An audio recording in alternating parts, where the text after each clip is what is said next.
really bad crime. Millions of Americans are praying for those heroes and their families, and I must unfortunately tell you that just seconds before I went on, right now, I heard that Sarah Beckstrom of West Virginia, one of the guardsmen that we're talking about, highly respected, young, magnificent person, started service in June of 2023, outstanding in every way. She's just passed away. She's no longer with us. She's looking down at us right now. Her parents are with her. It's just happened. She was savagely attacked. She's dead.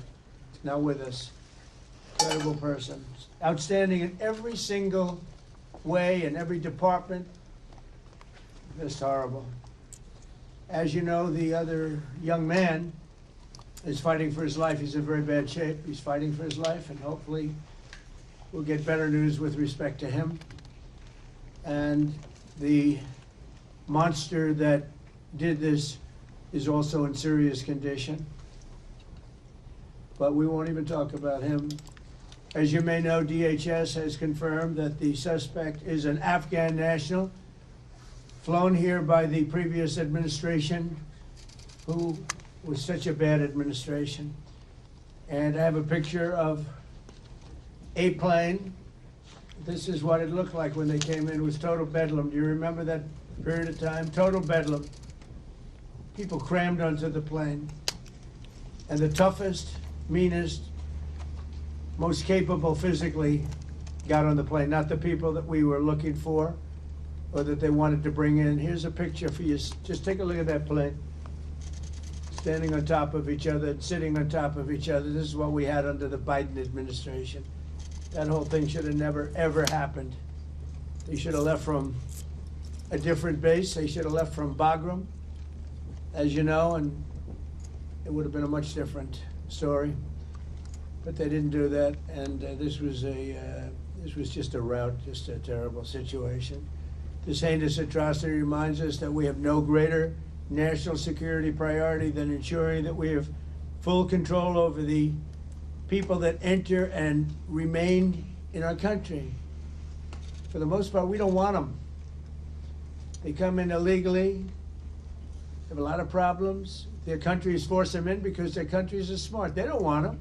Let's give them to the Americans to take care of. They come out of jails in many cases, mental institutions, they're gang members, they're drug dealers. We don't want them. Many of the service members on this call today are engaged in crucial aspects of that mission. And to each and every one of you, I just want to thank you so much. Incredible people. You make this sacrifice like few others understand. A lot of them don't even understand it. And you're keeping America safe and free. Our military is strong. In my first term, I rebuilt our military, all aspects of our military. And in Afghanistan, we actually gave up a big chunk, but relatively, as much as it seemed like it's small compared to what we bought and to what we have and to what we're buying. We're spending over $1 trillion this year on our military. We have a military, the best in the world. We make the best equipment in the world. And we have the best people in the world. So joining us this evening are 6 units deployed across our hemisphere, representing every branch of the United States Armed Forces. First, I want to thank the members of Army's legendary 101st Airborne Division. You know, I've heard about that since I was a little boy. The Screaming Eagles, calling in from Fort Huachuca, Arizona, and you're led by Major General David Gardner, a real tough cookie and great general. I appreciate it, General Gardner. The 101st has done an outstanding job leading the task force, joint task force at our southern border. I mean, we have nobody coming in. They're not coming in. Under Biden, they were coming in by the millions. Now we have nobody coming in. We have a strong border. Nobody talks about it anymore. I'm not giving credit for anything, just like you guys are not giving credit for anything. We do the greatest job, but that's all right. They don't talk about the border anymore because you know why? Nobody comes in. We had 9 months now where we had nobody coming in, zero. And this is being fed. This is the people that do this they tend to be on the left. They'd love to say millions of people came in through Trump, and they actually said nobody came. Even I find that hard to believe, but they literally are saying nobody came in. And I hope people appreciate the job that you've done and the job that we've all done. But we're stopping the invasion of our country. We stopped it cold. And if you remember, Biden said, I need new legislation. I need new. You didn't need legislation. I didn't get legislation. What you needed was a new president. So with your help, we now have the most secure border in American history. It's the single most secure border in American history. So I just want to thank you. And the 101st, I want to thank you very much. The job you've done is amazing, working with all of our great people. We also have the men and women of the U.S. Navy serving as part of the Iwo Jima Amphibious Ready Group under Captain Christopher Farraker. And they're on board the USS Iwo Jima in the Caribbean Sea, working right by their side are members of the 22nd Marine Expeditionary Unit led by Colonel Tom Trimble. Thank you very much. I think you waved to me because I can see you then. Let's see. There you are, handsome people. They're beautiful looking people. Thank you. Like Central I could put you in a movie right this second, and the three of you, and I think we'd have a top grossing movie. You don't have people like you in Hollywood. Part of the 22nd MEU is also serving in Puerto Rico, the 3rd Battalion, 6 Marines, Devil Dogs, led by Major Ross Gilchrist. Where is Major? Where are you? Hello, Major. Another central. Is everybody central casting? It's like they're all handsome, tough guys. I don't know what's going on here. But the Navy Marine Corps team is currently helping to defend our country, protect our interests, and literally decimate terrorists. The job you've done is incredible. I also want to thank you for your amazing work to quickly deliver life-saving aid to Jamaica in the aftermath of the recent hurricane, which was devastating. Thank you very much. Appreciate it, Major and everybody. Appreciate it. Next up are the airmen serving with one of the most feared bomber forces in the world, the U.S. Air Force's 7th Bomb Wing at Dyess Air Force Base in Texas under the auspices and leadership of Colonel Seth Spanier. Colonel, where are you, Colonel? Colonel, let's see, you're right there. Thank you, Colonel. All of you are backbone of America, and you really are the backbone of America's air power. And in recent weeks, you've been working to deter Venezuelan drug traffickers, of which there are many. Of course, there aren't too many coming in by sea anymore, if you probably noticed that. From sending their poisons into the United States, where they kill hundreds of thousands of people a year. But we're going to take care of that situation. We're already doing a lot. We've almost stopped. It's about 85% stopped by sea. You probably noticed that. People aren't wanting to be delivering by sea. And we'll be starting to stop them by land also. The land is easier. But that's going to start very soon. We warn them, stop sending poison to our country. We also have the 18th Space Defense Squadron at Vandenberg Space Force Base in California, headed by Captain Ryan Weber. Captain, where are you, Captain? Thank you very much, Captain. Great job. Every day you maintain American dominance on the high frontier. You're the guardians of one of the most important domains we have to protect, and you make us very, very proud of the job you do, Captain. Thank you. Finally, we have the great men of the Coast Guard, and I have to tell you, there are a lot of women in the Coast Guard now, too, and we're happy about that. The United States Coast Guard, aboard the Coast Guard cutter Forrest Rednar, with Lieutenant Commander Alexis Wild. Alexis, where are you? Hi, Alexis. Alexis Wild at the helm, and I'm told that just last month, the Forrest Rednar intercepted a boat with lots and lots of illegal aliens off the coast of California. It was loaded, and then turned them over to the Customs and Border Patrol, and they did it so professionally. The people were very, very impressed with the job you did, Commander, so thank you very much. It was a great job, and thank you for defending our maritime borders with skill and with pride, and the job you do, amazing. So I want to thank all of you again for your amazing service to our country. God bless our warriors. God bless our heroes from West Virginia National Guard. What a group. I love West Virginia. And I want to wish everybody a very happy Thanksgiving. We have a country that we can be very proud of. I was with the King of Saudi Arabia, and he said, you know, sir, last year you had a country that was a dead country. We thought it was dead, and now you have the hottest country anywhere in the world, and it's true. And we're going to be having close to $20 trillion invested. That's record-setting by 10 times.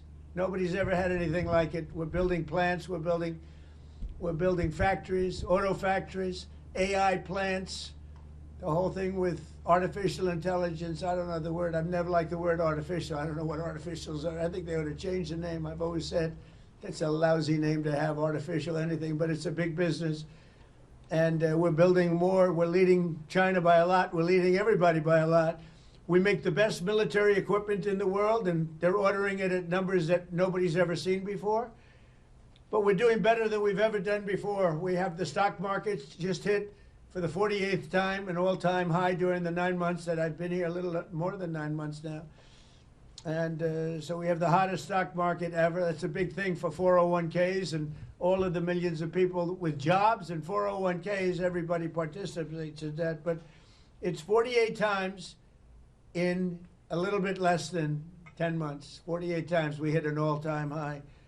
And I think we're going to continue, because when these factories that we're building from all over the world, they're coming because of tariffs. I think because of November 5th, the election result, but because of tariffs. And we're taking in hundreds of billions of dollars like we've never done before. And some of that's going to go back in the form of a sort of dividend to our people, but much of it's going to go toward reducing debt. And what it really goes for, and even better than the money we're taking in, is the fact that nobody's attacking our companies and taking them out, stealing them like they've been for many years. Because if they do that, they have to pay a tariff as they make products and sell them into our country. So we made deals with Japan, we made deals with South Korea, we made deals with the European Union, where they pay us hundreds of billions of dollars, and they participate. They're now building plants. Honda is building plants, and they're all, every car company from all over the world virtually is building plants now in the United States, because they don't want to pay the tariffs. So there's never been anything quite like it. It's been amazing. So we're taking in, think of it, hundreds of billions. Next year it'll be $1 trillion or more. But we're taking in all this money, at the same time protecting our country. And we're respected again. They actually respect us. And they made the deals. I mean, they respect us, but they pay us. As an example, Japan, $650 billion. South Korea, $350 billion. European Union, $950 billion. And they are building plants now in the United States because they don't want to pay tariffs. So this is one of the biggest things economically that's never happened. Nobody's ever seen anything like it. And over the next couple of years, I think we'll substantially be cutting, and maybe cutting out completely, but we'll be cutting income tax. Could be almost completely cutting it, because the money we're taking in is going to be so large. And yet, other countries who have been ripping us off for many, many years, and many years they've just been ripping us to shreds. China would take in $600, $700 billion a year, rebuild their military. And now we have a fair deal with China. We just met with President Xi. We have a great relationship. We have a fair deal. We take in a lot of money in the form of tariffs. But so many, even our friends, I mean, European Union, they're our friends. Japan, they're our friends. South Korea is our friends. They're now paying us hundreds of billions of dollars, and they're also paying tariffs to come in. We're not paying tariffs to go in there, by the way. They're paying tariffs, but we're not. So that's a total reversal. But we are benefiting like they used to benefit against us, but we're benefiting even more. So I just want to thank everybody for making all of this possible. Without you, well, you know, we don't have any defense, and boy, do we have defense. We have the strongest military anywhere in the world. We make, as I said, the best equipment, but we have, more importantly, we have the strongest military anywhere in the world. And you saw that with Iran, with those beautiful B-2 bombers. They totally obliterated the potential nuclear supply of Iran. And they did it in the dark of night with no moon, no light, no nothing. Early in the morning, they attacked. You couldn't see a thing, and every single bomb hit its mark.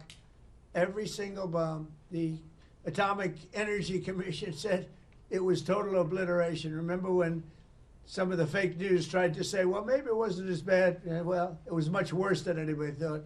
And I want to thank those pilots and all of the mechanics and all of the people that serviced and worked on the B-2 bombers. We just ordered a lot more of them. And the reason we did is they were totally incredible, totally invisible. They were stealth. Nobody saw them. They knew they were coming, but they couldn't see them. And they dropped the bomb, and then one of the pilots, commander, said, skedaddle. Let's get the hell out of here. But they dropped those bombs, and they loved doing it. They were so honored. They said to me when they came to I invited them all to the Oval Office, including the people that take care of the machines, because, you know, they flew 37 hours both ways, 37 hours, and there wasn't a sputter from an engine. There wasn't a broken screw. There wasn't a problem. There wasn't a chipped piece of paint. It was a flawless mission. I want to thank General Raisin Kane for that and Pete Hegseth for that. But it was an unbelievable event. We have a country that's so respected again. But when the pilots came to see me and I gave them a medal, all of them, there were a lot of handsome people. They looked like Tom Cruise, actually. It was very good casting. But I like Tom Cruise, the last of our movie stars, probably. But although we're honoring Sylvester Stallone a little while at the Kennedy Center, so I'm going to put him in that same category. We have Sylvester Stallone and Tom Cruise. But I will tell you that they said for 22 years, sir, our predecessors and us wanted to make this attack. 22 years they wanted to make this attack. And they practiced it 3 times a year for 22 years, and no president gave them the approval to do it until you came along, sir. We want to thank you. I said, did you really enjoy it? They said, sir, we loved it. We loved it.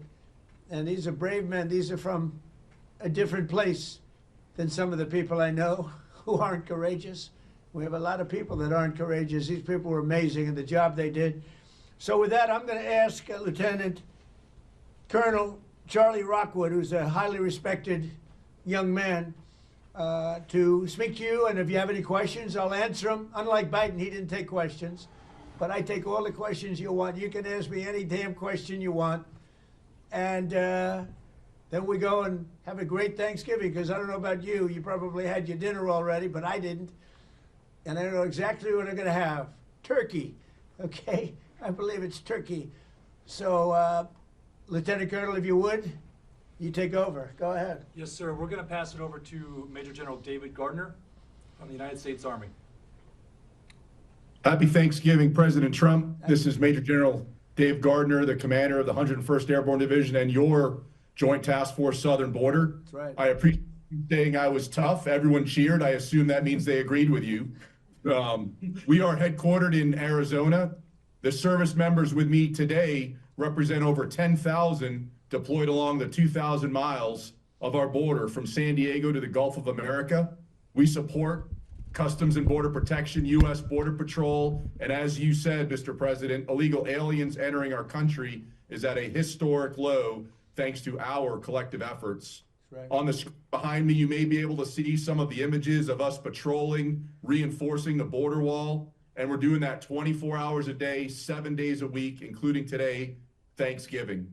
Our soldiers, Marines, sailors, airmen, guardians, and Coast Guardsmen were able to have fantastic Thanksgiving meals and engage in traditional football games against each other. We're doing well. We all appreciate you taking some time from your family to speak with us today, and thank you for your support, Mr. President, and happy Thanksgiving. Well, David, thank you very much. And one thing you said in the question or statement, probably, I like a statement even better than a question, but I like that because you appreciate what we're all doing together. We're partners. But you said the Gulf of America.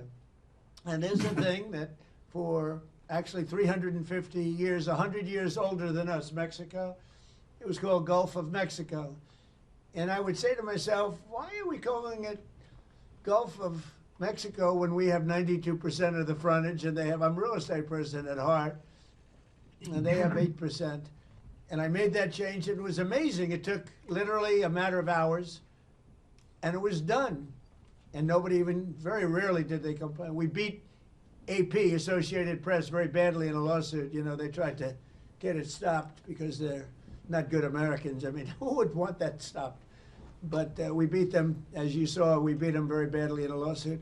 But other than that, I mean, we had no complaints, and everybody's happy with it except Mexico. I wouldn't say they're thrilled, but they'll get over it. But we now have the Gulf of America, David. The Gulf of, isn't that great? And I'm very proud of it every time I see it. And now it's spoken of routinely. I saw it before. There was some event taking place down by Louisiana, and they said, we're here at the Gulf of America. And they're just talking about it like routinely now. They're not saying like Gulf of America and smiling. It's just routine. It's called now the Gulf of America. So I'm actually very glad you brought it up. That's another one of our many achievements. So thank you very much. Appreciate it. Yes, sir. Thank you, Mr. President. Great job. Please. Sir, before we go on, do you have any questions for the president? Yes, Mr. President, this is Sergeant Major Anderson. I do have one question, sir. Yes, sir. If you were to place a wager between the Army and Navy football game, who would you put your money on, sir? You know, David, I think you should dock him. That's a terrible question. That's how he'll get me in so much trouble. But I'll tell you what I will do. I'll be going, you know, you have one of those teams is having a spectacular year, and one of them, they're both doing well. But I'll be at the game. And I'm going to let you know right after the game who's going to win. It's going to be a good game, and you're going to be watching it. I'd love it. That's a place where we get a lot of cheers when we go in. You know, we won the military vote in the largest number ever gotten by a president, by far, despite the lies that they said about me. You know, they make up stories of lies. They're disgusting people. But we won the military by the biggest vote in the history of our election. So I like the military, but I like the Navy. And I like the Army a lot, and I'm going to be at the game, and I don't know if you're going to be there. You're pretty far away, but we'll be thinking about, you know, I'll be thinking about that wise guy question you just asked me. Thank you very much. Thank you. All right, sir. With that, we're going to go over to Major Ross Gilchrist from the United States Marine Corps. Good evening, Mr. President. The Marines and sailors in this room from Battalion Landing Team 3-6 are ready, capable, and lethal to support readiness and lethality in support of Operation Southern Spear.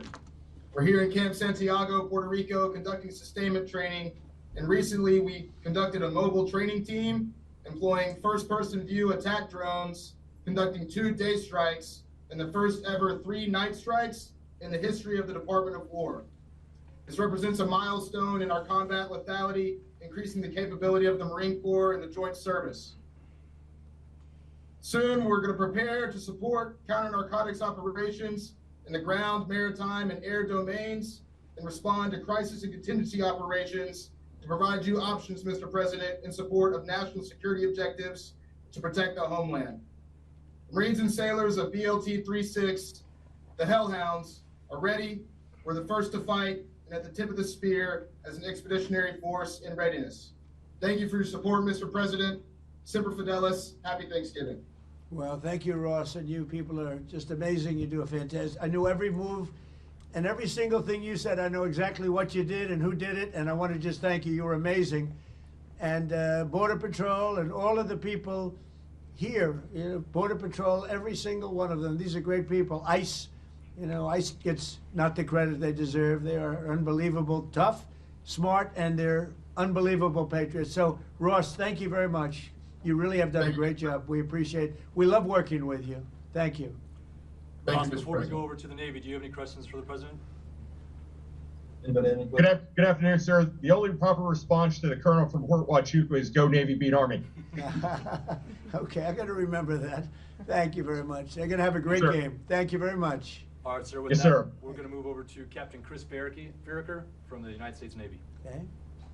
Yes, sir. Sir, on board here, Iwo Jima, proud commander of the Iwo Jima Amphibious Readiness Group, along with the 22nd MEU Expeditionary. You already met my one brother from Central Casting, Colonel Tom Trimble, and my other brother is Colonel Rick Shooter Haley. Behind me is a few of the men and women who comprise the 10,000 sailors and Marines of our Iwo ARD team, who are currently conducting maritime patrols against narcos in the Caribbean in defense of the homeland. Yes, sir. As you know, that we have also, besides the missions that you know about, sir, we also reinforce the embassy in Haiti. We're getting engaged on a routine basis, both receiving fire from some of those gang members and returning fire, defending that embassy. We've also opened up operations down here in the south, conducting expeditionary advanced base operations at Roosevelt Roads, where Major Ross Gilcrease and the team are currently training.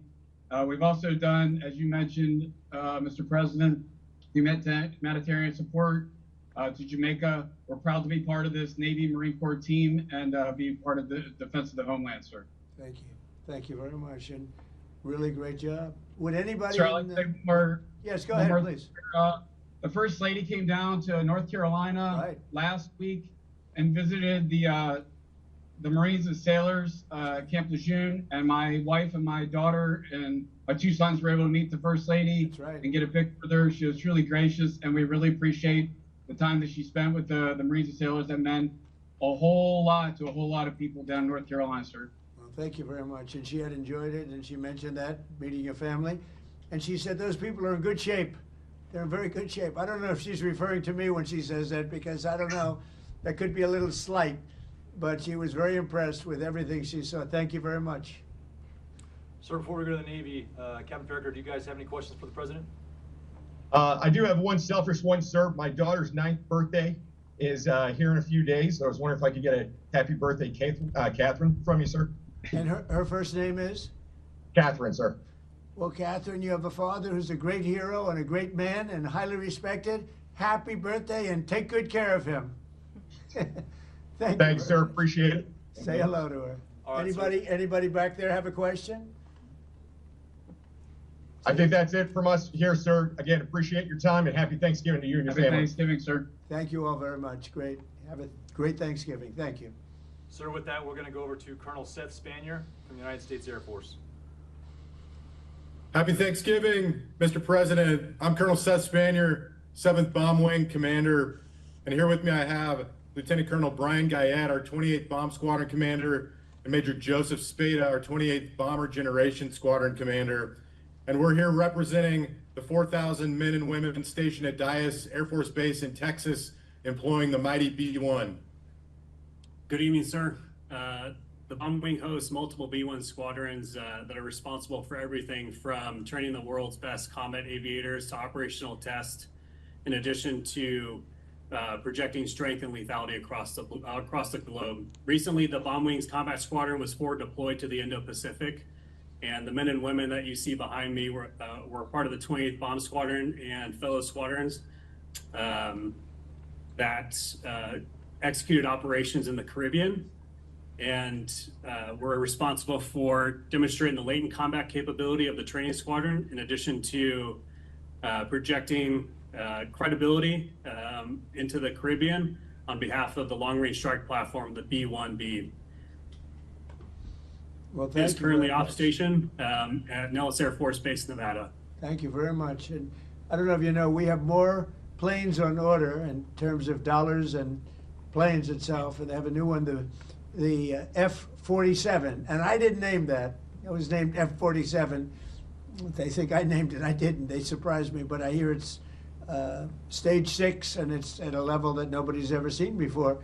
But we have more planes on order right now and things in the works than we've ever had. So from the Air Force's standpoint, I know you know exactly what's on order because we dealt with you and what you like. But we've never had so many planes being built at one time, and we're reinvigorating everything. I know the F-35 has been very good, and we're working on some maintenance issues to get some of them back sooner, as you know, because some of them are out, and rather than having them sit there, we're getting them fixed. Should have happened a long time ago. But we've never been in the position where we've ordered so many, and I think the Air Force has to be very happy about that. Yes, sir, absolutely. Good, thank you. And if you have any questions, please go ahead from your group. Good evening, Mr. President, and happy Thanksgiving. I'm Thank you. Senior Airman Laurent. I'm an intel analyst at the 28th Bomb Squadron. My question for you today is, what is the most memorable obstacle or hardship that you've encountered in your life, and how did this shape you to be the leader you are today? Well, that's an interesting question.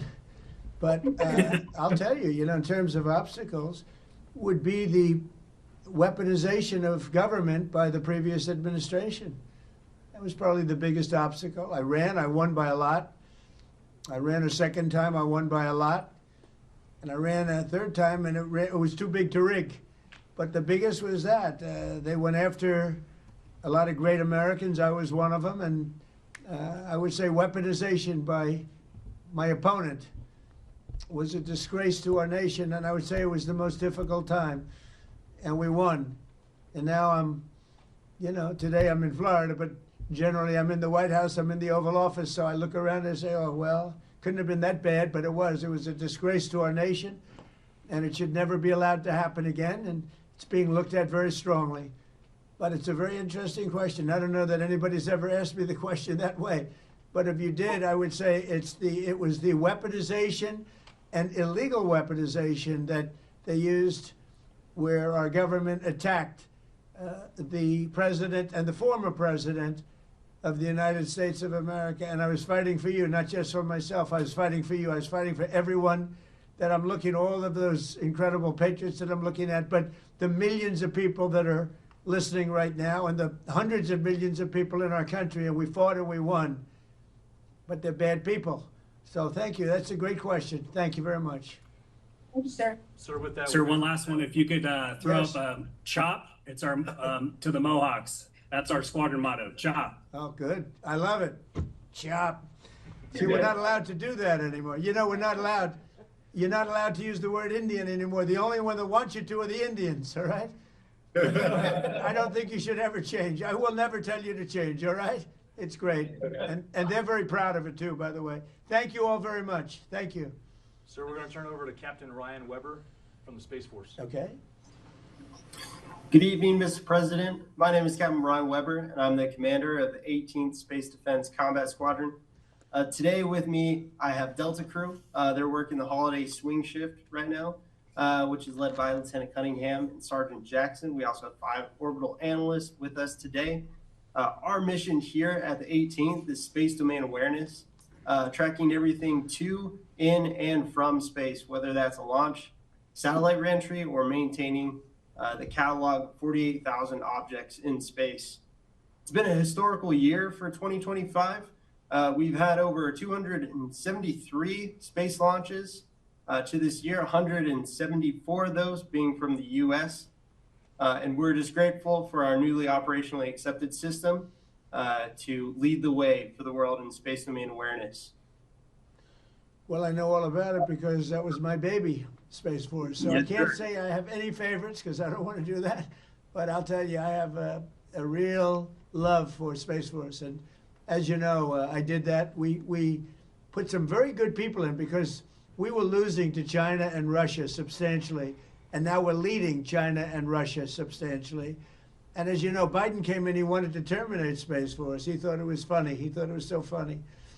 The military didn't think it was funny, and he was met with a great force. And the force said, you're not doing this. But I think it's going to go down as one of our most important, as technology goes. The things we're doing now in space are unbelievable, and I think it'll be one of the truly great things that this administration did. I did it in my last term. But we really had great people there, and we're dominating space now. We're dominating it. We were losing it to both China and Russia at the time. We had no Space Force. And so we created this incredible group of people. They came together and they created something very special. And I'm very proud of all of you for being involved. It's going to be one of the most important things I think that I've ever done. Thank you. Ryan, before we Thank move on you, to the sir. Coast Guard, does anybody from your team have a question for the President? The one question I would have, sir, is what do you see for the future for the Space Force? How do you expect it to grow as we build out as a branch? I just think it's unlimited. I think it's, in terms of technology, in terms of, the others have been here for a long time. And Air Force has been, and I could have left it in the Air Force, but I really thought it should have its own identity.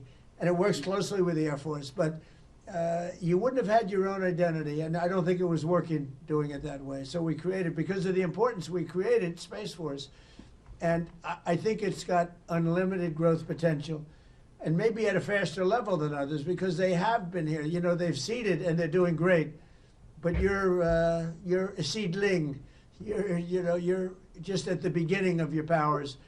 It's going to be unlimited future. Really, I feel that, and I think you agree with that. But it's going to be unlimited future. And thank you all for being involved. Very proud of you. Thank you. Thank you, sir. On behalf of the 18th, thank you for your support and happy Thanksgiving. Well, you have my support totally. And you too. Happy Thanksgiving. Thank you very much. So to round Thank it you. out, we're going to go over to Lieutenant Commander Alex Wild, United States Coast Guard. Good evening, Mr. President. Lieutenant Commander Alex Wild, Commanding Officer of Coast Guard Cutter Force Rednar. We're currently patrolling the southwest border off of the coast of California in support of Operation Border Trident to protect the maritime boundary. With a crew of 25, our fast response cutter has contributed to mission success in securing the border, as you mentioned. Last month alone, we had 3 at-sea interdictions and apprehended 45 illegal aliens.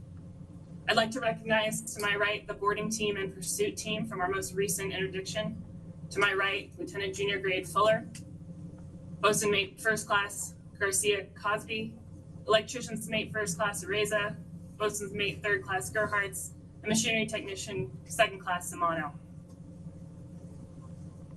We've had a real nice day, as you said. It's been pretty quiet on the water, to be honest. Our 2 culinary specialists gave us a real treat today for Thanksgiving by smoking 2 turkeys. And this evening we'll be trying to have some trivia here on the mess deck. We're truly grateful for this opportunity to speak with you today. Thank you very much. Thank you. You know, I've loved the Coast Guard for a long time, and more than anything else, all the lives you saved in Texas and various places, all of these places that got hit by the hurricanes and all of the different, the storms, the big water storms, as they call them, but mostly hurricanes. The jobs you do, the way you go into those seas, I wouldn't want to do it. You want to do it, but I wouldn't want to do it. And I just want to thank you for that. As you know, we've ordered a lot of Coast Guard cutters, brand new, beautiful, the best machines in the world, the fastest, the best maneuverability. They tell me. I said, how's the speed and the maneuverability? I'm a looks person. I wanted the hull to be perfect. I sort of redesigned the hull a little bit, the hulls, but we ordered a lot, and we're ordering icebreakers too that you're going to be in charge of. We have 11 of them being built right now. We had none. We only have 1 in the whole country.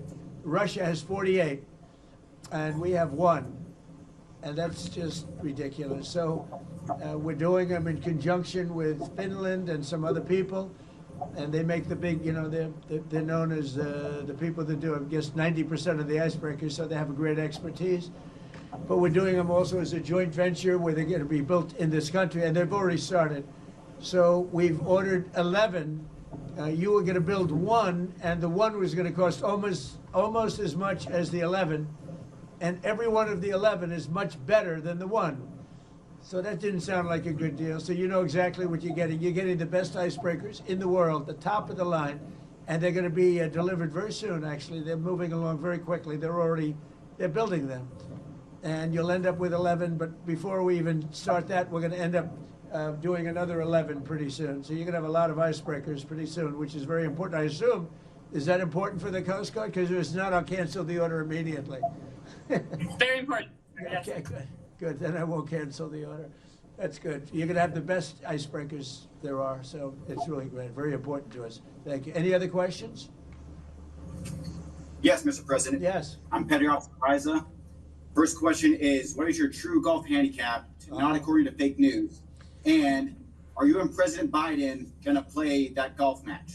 I'd love to. I mean, I've invited him, but he doesn't want to show up. Look, I know a lot about golf. I've won 38 club championships, and I don't get to practice much. I won one last year. I won a club championship at a big club, beating a 27-year-old kid. I said, I'm decades older than you. But I said, the fairway doesn't know how old you are as you walk up the middle and he's in the rough. And I've been a good golfer over the years. When you win, club championships are our majors. You know that. Most people can't play in them. They won't. We're talking about no strokes or anything else. So I'm a very low handicap, and I've won 38 of them legitimately, everyone legitimately. It has to be legitimate because you have a lot of people following you during club championships, as you know. So I guess I'm very... I got to be right around scratch or better. I beat a +3. That's 3 better, 3 below par. If you look at it, for those that don't know, in the finals of the club championship last year with all I was going through and with no practice. So I'm a good golfer. Yeah, I would have to say that. I want to be honest. I have to be honest. I played with Bryson DeChambeau on his show, the Breaking 50, and we had a good time. But a lot of people thought that was a great ratings hit, and we had a lot of fun. But golf is great. It's sort of a microcosm of life. And you have a lot of people talk, but they can't play, like Biden. Biden can't hit a ball 30 yards, I'm telling you. I looked at his swing.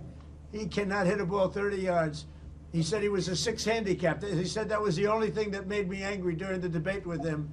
He said he was a 6. I said, you're not a 6. And he said, well, I'm an 8. I said, that was quick. I picked up 2. But he's not 100.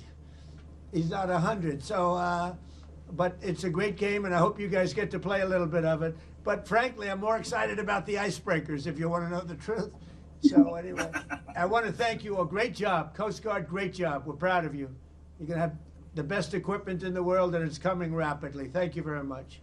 Thank you. Thank you for your support, President. So that concludes the presentations. If you have any closing remarks, that'll be it. Well, I do have closing remarks. I just want to say how proud I am. You look at the people that we just dealt with. These are the top people in our country. These are just beautiful people inside and out. They're brave, they're smart, they're brilliant. And I just want to say it's an honor to be with you. It's an honor to be working with you. We have the strongest country we've ever had. We make the best equipment in the world. We have the best military in the world. Nobody can even come close, and everybody knows it, and they respect us now again. A year ago, 2 years ago, 4 years ago, 3 years ago, they didn't respect us at all. They laughed at us. Nobody's laughing anymore. So I just want to thank you all very much. I'm very proud of you. Thank you. Thank you. Thank you very much. Okay. We can cut that then. We can cut that. Hello. Mr. President, good to see you. Thank you so much. Happy Thanksgiving. Thank you. A question about this tragic shooting in Washington, D.C. U.S. officials say that the suspect worked very closely with the CIA in Afghanistan for years, that he was vetted, and the vetting came up clean. He went cuckoo. I mean, he went nuts. And that happens too. It happens too often with these people. You see them. But look, this is how they come in. This is how they're standing on top of each other, and that's an airplane. There was no vetting or anything. They came in unvetted. And we have a lot of others in this country. We're going to get them out. But they go cuckoo. Something happens to them. Your DOJ IG just reported this year that there was thorough vetting by DHS and by the FBI of these Afghans who were brought into the U.S. So why do you blame the Biden administration? Because they let them in. Are you stupid? Are you a stupid person? Because they came on a plane along with thousands of other people that shouldn't be here, and you're just asking questions because you're a stupid person. And there's a law passed that it's almost impossible not to get them out. You can't get them out once they come in. And they came in, and they were unvetted, they were unchecked, there were many of them, and they came in on big planes, and it was disgraceful. And if you look, you'll see there was a law passed. It makes it almost impossible not to let them in, not to certify them, so to speak, once they come in. And they came in, and they shouldn't have come in. And frankly, the whole thing was a mess. The whole Afghanistan situation was a mess. It should have never taken place. If we're going to go out, and we would have gone out because I had everybody ready to go, we were going to go out with strength and dignity and precision, and we would have left from Bagram, and we would have kept Bagram, by the way, because of its very close relationship to China and where they make their missiles. But when you let the people come in by the thousands and thousands and thousands, they made a terrible mistake. But they were incompetent, yeah. Yeah, Mr. President, thank you for having us here tonight. Have you spoken with Sarah and Andrew's family? We have a call in a little while, actually, right after this. Do you plan to... Well, the family is devastated, as you can imagine. But we have spoken. I mean, my people have spoken with the family. We'll be speaking tonight, but tomorrow. You have to give them a little... They just found out about their daughter. You know, you can't just call 2 seconds later. Yeah, of course. It's a very, very tough situation. Obviously, she was so outstanding. I mean, I just heard outstanding in every single way. It's in the early stages, obviously, but do you plan to attend Sarah's funeral? I haven't thought about it yet, but it certainly is something I could conceive of. I love West Virginia. You know, I won West Virginia by one of the biggest margins of any president anywhere. And it's, you know, these are great people. I love the people of West Virginia. I love the people of our country. But I haven't given it any thought, but it sounds like something I could do, you know. It's very raw. Yeah, of course. The suspect does have a wife and 5 children who live in Washington. Do you plan to deport them? The suspect has? The suspect? Well, we're looking at that right now. We're looking at the whole situation with family. It's a tragic situation. Yeah, Jeff? Mr. President, are there any changes you want to make to improve safety for National Guardsmen who are being sent into these cities? No, just I want to have more. As you know, we're sending 500 more. We had very little crime in Washington now for, you know, many months. Record-setting low crime, and this happened. And I don't know how you put this on the scale of that. This is sort of different. This is a terrorism threat, and this was done because they're so effective. If they weren't effective, you probably wouldn't have had this done. But this was done because the National Guard has been so effective. You know, you went from having a tremendous amount of crime and death, killing, everything else, to having none. And this happened, I assume, because it was so effective. And maybe this man was upset because he couldn't practice crime. Who knows what his motivation was? But what he did was horrible. And you've made changes for Afghanis' ability to apply for asylum. Do you blame all Afghans for this one man's mistake? No, but we've had a lot of problems with Afghans because they had a lot of them coming in on these planes. Again, I show you this picture. We had a lot of them coming in on these planes that are, look at them. There was no check-in. They just poured into the plane. And many of these people are criminals. Many of these people are people that shouldn't be here. And many of them have been gotten out. I mean, we've gotten out a lot of the people that, you know, we've taken a lot of them out of here. But many But of them they are came here in, legally, right? Yeah, I know, this deal story. Many are wonderful, yeah, No, I'm sure. I said many are here legally, though. What should they think in terms of their prospects? Well, they can't be happy, okay? They can't be happy. Because what's taking place between that, if you look at Somalia, they're taking over Minnesota, and we got a lot of problems with the gangs, with all of the things taking place in Minnesota. We have an incompetent governor, we have a dope governor. They can't be happy about what's going on. And if you talk about the Afghans, you know, there's a problem because so many bad ones came in on the planes. They just walked in. Whoever the strongest people were physically in a way, but whoever the strongest, they got on the planes. There was no checking. They just swamped the planes. They took off. We had no idea who they were. Yeah, do you want to ask a question behind? Me? Hi, sir. Happy Sure, Thanksgiving. hi. What do the Somalians have to do with this Afghan guy who shot the national guard? Nothing, but Somalians have caused a lot of trouble. They're ripping us off for a lot of money. There's a tremendous amount of money going back to Somalia. What the hell are we paying money to Somalia for? But they're ripping off our country at a level that few people have been able to see before. That's about the only thing. You talk about competence. We have Ilhan Omar, who does nothing but complain about our country and our Constitution. And she comes from a country with practically no country. It's devastated, it's crime-ridden, it's a mess, it's a disgrace. And we took their people at a tremendous, we're not taking their people anymore. We're not taking their people. And we're getting a lot of their people out because they're nothing but trouble. Okay, thank you very much, everybody. Go ahead. One question about this asylum claim that is being floated. Of course, you just detailed that this suspect was flown in under the Biden administration. Yeah. But was he granted asylum under your administration? When it comes to asylum, when they're flown in, it's very hard to get them out. No matter how you want to do it, it's very hard to get them out. But we're going to be getting them all out now. Thank you very much. Thank you, Mr. President. Thank you, sir. Thank you, everybody. Here, take that picture if you want it, Press. Mr. President, what are you most thankful for this Thanksgiving? Thank you, guys. The fact that America's great again. We've made America great again. America was a dead country. We've made America great again. Here you go. Thank you, everybody. Thank you, Mr. President. Thank you, guys. Thank Thank you. you. Good evening, everyone. Thank you. Thank you, guys.